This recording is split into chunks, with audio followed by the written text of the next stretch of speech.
Hey guys, so last week I shared a video talking about the 5 qualities I see shared amongst most strong personal statements. And today I just want to do the same, except for personal statements, we're going to be talking about supplemental essays. Because I know supplemental essays are a big point of stress in college admissions, so I thought today I'd help you out a little. Okay, the 5 things we're going to be talking about: college essay advisors, story to match prompt, unique approach, concise and clear sentences. So first off, college essay advisors. If you don't know about college essay advisors, look them up right now. It's such a key tool I use in my admissions process, and they're very, very helpful.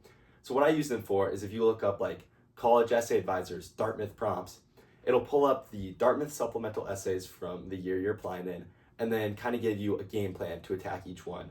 Or it will tell you what each one is really asking of you. Because some prompts, as you probably know by now, are really vague. They ask you about like personal qualities or to tell a story, and you're like, well, where do I even go with this? So use college essay advisors. It's really going to help clear anything up, any confusions about prompts. And that's kind of step number 1.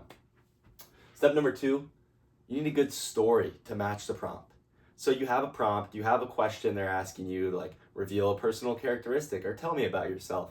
And you could just go straight into answering that, but that's not as engaging, that's not as exciting. What you need to be trying to do is using a story to match whatever they're asking of you. So like I said, if they're asking you to share a personal characteristic, think about a story in your life or try to tell a story and reveal that personal characteristic.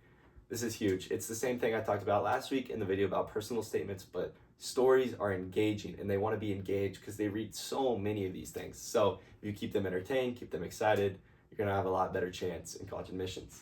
Next, we got a unique approach. People see supplemental essays, especially, I'm kind of guilty of this, recommending college essay advisors as like a mold you have to form to. But really, they're open-ended questions. You can talk about whatever you want. You can approach them in any way. You can really stray away from just like a 250-word blob paragraph.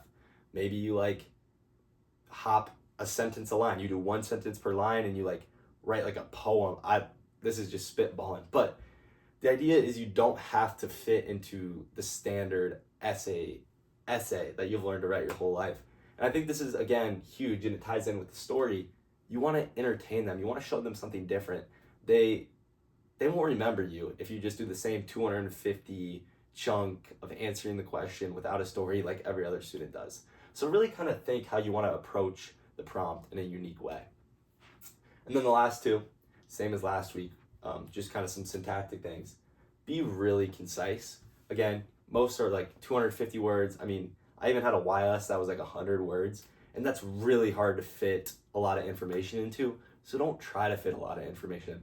They know you're working with limited space, so don't try to make like 5 different points or say 5 different things. Try to make 1 point and then make every sentence, every word match that point. Don't try to overdo it. I think that was one thing I really missed out on personally.